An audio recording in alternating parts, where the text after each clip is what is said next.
Shankar sir గారికి, అదేవిధంగా high school మా మహిళా ఉపాధ్యాయులందరికీ, అదేవిధంగా మహిళా ఉపాధ్యాయులతో పాటుగా మాకు సహకరిస్తున్నటువంటి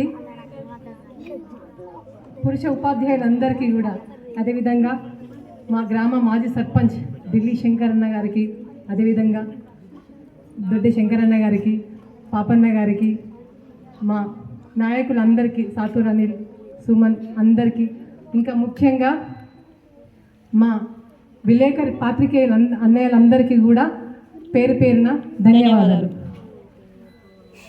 ముఖ్యంగా మనం ఈరోజు ఇక్కడ సమావేశమైనటువంటి కారణం ఏంటి అనేది మనందరికీ తెలుసు. సావిత్రిబాయి పూలే ఎవరో అసలు ఫస్ట్ తెలుసుకోవాలి మీరు, పిల్లలు మీరందరూ కూడా. ఎందుకు అనంటే ఈరోజు ముఖ్యంగా అమ్మాయిలు చదువుకోవాల్సిన అవసరము ఎంతైనా ఉంది. ఒకప్పుడు చదువు అనే దానికి అసలు గుర్తింపే, చదువు మాకు అవసరం లేదనేటువంటి సిచ్యువేషన్ నుండి ఈ రోజున చదువు తప్పితే ఇంకా ఏమీ లేదనే సిచ్యువేషన్కు మనం వచ్చినాము. ముఖ్యంగా బాలికలు, అమ్మాయిలు, లేడీస్ అందరం కూడా చదువుకుంటున్నామంటే ఆ క్రెడిట్ అంతా కూడా మన సావిత్రిబాయి పూలే గారిది. ఒక్కసారి ఆమెకు ఒకసారి గట్టిగా క్లాప్స్.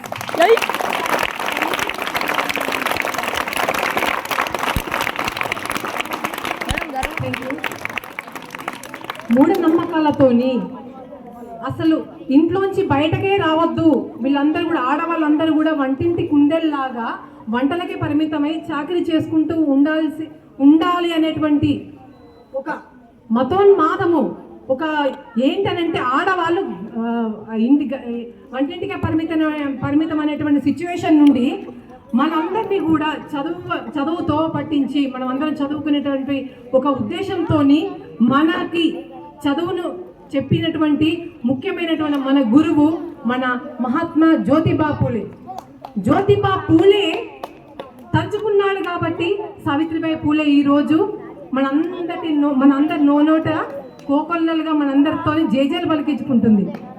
సావిత్రిబాయి పూలే, మహాత్మా జ్యోతిబా పూలే తల్లిదండ్రులు ఎవరైనా ఉన్నారు అనంటే, దైవం ఎవరైనా ఉన్నారు అంటే ఫస్ట్ వాళ్ళే. ఫస్ట్ మనం అందరం వాళ్ళకి ఫస్ట్ ధన్యవాదాలు చెప్పుకోవాలి. ప్రతి ఒక్కరం కూడా చదువు అంటేనే మహాత్మా జ్యోతిబా పూలే, సావిత్రిబాయి పూలే వాళ్ళిద్దరు లేనట్టయితే మనం ఎవ్వరం కూడా చదువుకునే వాళ్ళం కాదు. మూఢ విశ్వాసాలతోనే చదువు అనేది అసలు అణగారిన వర్గాల వారికి, బడుగు బలహీన వర్గాలకి, బీసీ ఎస్సీ ఎస్టీల వాళ్ళకు అసలు చదువు అనేది లేకుండా చేసినటువంటి రోజులు అది 200 సంవత్సరాల కిందట. ఆ విధంగా ఉన్నటువంటి రోజుల్లో చదువు యొక్క విలువను గుర్తించి జ్యోతిబా పూలే గారు తన భార్య అయినటువంటి సావిత్రిబాయి పూలేకి తనకు ఉన్నటువంటి యాంగ్జైటీ, ఒక తనకు జరిగినటువంటి ఒక ఇన్సిడెంట్ చెప్తా చూడండి.